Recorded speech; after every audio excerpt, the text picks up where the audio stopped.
bawat isa na magpatuloy tayo. Pero paano tayo magpatuloy pagdating itong panahon? Dahil ang panahon na dumating ay minsan masasabi natin na hindi natin kaya ito. O, di ba? Kasi ang sabi ng Biblia, sa panahon ng pagsubok, ang sabi ng Panginoon, darating at siya'y tutulong. So hindi nihayaan na tayo po'y subukin ng ganito. Amen ba?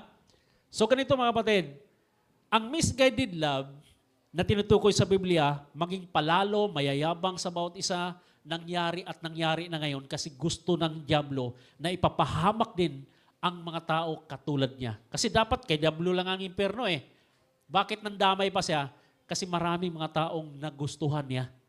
O, kaya nga, huwag tayong magpalinlang. Pangalawa, yung tinatawag dito sa verse 5, basahin natin ulit ha, yung tinatawag na